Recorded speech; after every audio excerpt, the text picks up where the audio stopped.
Is the Manusmriti a rigid caste manual or something much deeper? The ancient text itself opens with grand declarations Vedo Khilo Dharmamulam Smritishle Chattadvidam. The whole Ved is the root of Dharma. Next come tradition, the conduct of vice and self-satisfaction. If its very first verses point to karma, guna and dharma broadly, why do most headlines focus on its rules about varna and gender? We ask bold questions to provoke the mind. Does Manusmriti really say a Shudra must serve Brahmins or gain nothing? Or that a woman is never fit for independence? Where did these verses come from? And were they meant to define society or simply reflect the anxieties of the time? Welcome to Sanatan Vibes, where we explore India's eternal wisdom with fresh eyes. In today's episode, Manusmriti, Beyond the Hype, Caste or Dharma. We peel back layers of history and philosophy to understand one of the Hinduism's most talked about texts. Let's dive in. The Manusmriti or Manu Samhita is a Dharma Shastra, an ancient law treatise. The tradition holds that Brahma taught it to Swayambhu Manu, who passed it to sage Bhrigu. The text we have, about 2685 verses, claims that Bhrigu compiled Manu's teachings. Modern scholars date it to final redaction much later, roughly 200 BCE to 200 CE, after layers of editing. It's not a single lawgiver's autograph. Manusmriti is organized in 12 chapters or adhyayas, covering everything from cosmology to conduct. It opens with creation myths, then explains the Shastric view of Dharma. For example, Manu 2.12 famously sums up the four sources of Dharma: the Veda, the sacred tradition, the conduct of virtuous people, and what is pleasing to oneself. These four together are said to be the hallmarks of Dharma. In other words, Dharma arises from scripture, custom, conscience, and divine will. Later chapters detail the duties of the four Varnas, Brahman, Kshatriya, Vaishya, and Shudra, and laws on ritual, penance, and kingship.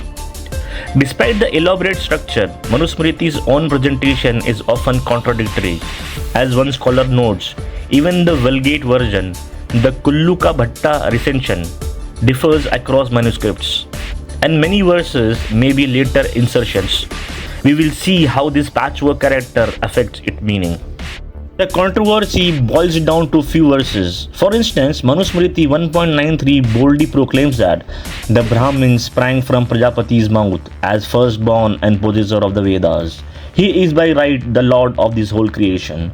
In chapter 4.99, it flatly declares twice born men must never read the Vedas in the presence of Shudras. And chapter 9.3 states of women: her father protects her in childhood, her husband in youth, and her sons in old age. A woman is never fit for independence. Such injunctions shock modern sensibilities. Moreover, dozens of verses lay down strict caste rules. Manusmriti 10.121 to 123, for example, tells a Shudra that he cannot subsist by serving Brahmins. He may serve a Kshatriya or Vaishya, but let a Shudra serve Brahmins, for he who is called the servant of a Brahmin thereby gains all his ends. In short, the service of the Brahmin alone is declared to be an excellent occupation for a Shudra.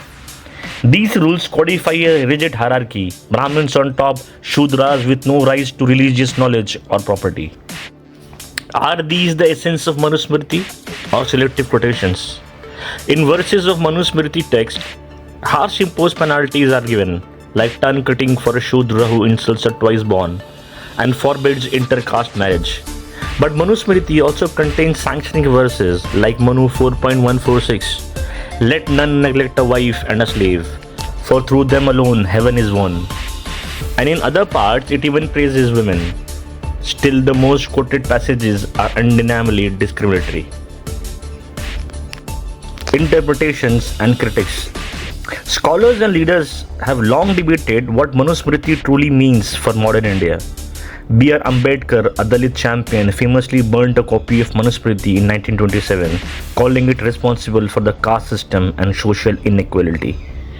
Ambedkar argued the text was a Brahminical tool written to fix low castes in perpetual servitude. Many historians largely support the idea that Manusmriti was never literally applied as state law. As one scholar notes, it does not represent a set of rules ever actually administered in India. Donald Davis observes there is no historical evidence that medieval kings enforced Manusmriti as code. Treating it as a fixed law book is a misunderstanding of its history. In fact, the version we quote today has layers of commentary and redaction. Patrick Olivier's critical edition reveals that the widely studied Kulluka or Calcutta manuscript was only a lucky find, and many verses were altered or later editions. One expert notes less than half of its verses may be original, and that verses praising women were offset by others downgrading them, suggesting editorial conflict. Beyond scholars, commentators range from reformers to traditionalists. Arya Samaj founder Swami Dayanand Saraswati once upheld Manusmriti's authority, even calling it authentic scripture. Nietzsche, somewhat surprisingly, praised its vitality, though not the castes. Dharma versus caste. The key question: is Manusmriti about eternal dharma or rigid caste? Hindu philosophy originally spoke of varna, class, based on guna, qualities, and karma, actions, and not ancestry alone. Bhagavad Gita also echoed in Dharma literature. Lord Krishna says he created the four varnas according to the qualities born of one's own nature and one's work. In theory, a person could transcend birth. The text even contains sparse verses like Manu 10.65 and 4.245, suggesting a Shudra may rise or fall by his deeds. However, by the medieval era, these ideals were largely overshadowed by Jati, birth-based caste. The hereditary caste system took on a life of its own, with social customs far more rigid than any original Varna theory. As historian Donald Davis warns, equating Dharma Shastra with an enforced caste code is a serious misunderstanding. The text was not written with the modern caste system in mind. Manusmriti's Varna Dharma often conflicted with local practices, and many later laws and social norms were extra scriptural. In short, classical Dharma did not necessarily demand the birth based hierarchy we see today. Those injustices owe more to history than to the letter of Manu. We leave you with these provocations. Manusmriti is an ancient guide layered with history and ideology. When we ask, is it about caste or dharma? Perhaps the answer is both and neither. Its selective quotes has been weaponized, yet it also contains broader spiritual principles. History shows it was edited and interpreted many times, so no single reading captures its essence. What do you think? Does Manusmriti condemn or define Sanatan Dharma?